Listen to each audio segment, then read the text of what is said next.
Kita temos plano de partido 2021, algo que nossa campanha para, algum outro partido também, que nós somos a favor de decriminalização ou legalização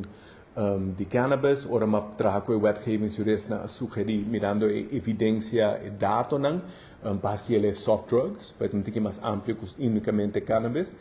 se kita algo permitido entregar outubro dia aqui, mas está cumprindo com a promessa de campanha de 2021, não? Então, algo que nossa campanha com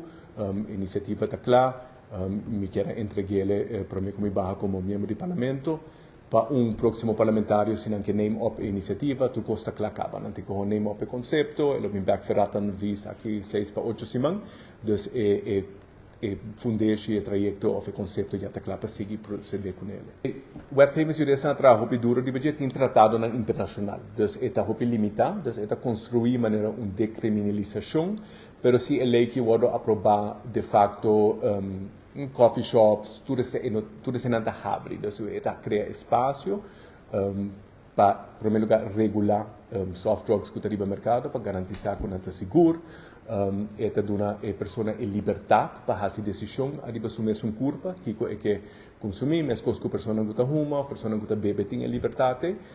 e está basicamente uma decisão à base de dados. No último ano, nós temos 50 anos sem evidência, arriba não somente efeito de diferentes substâncias,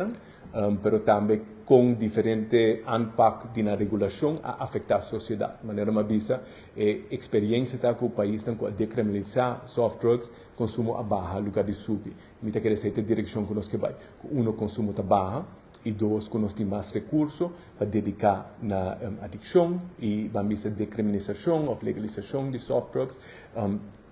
liberar recursos para gastar em outra área. Então, essa é a motivação e é um cumprimento de uma promessa de campanha de 2021.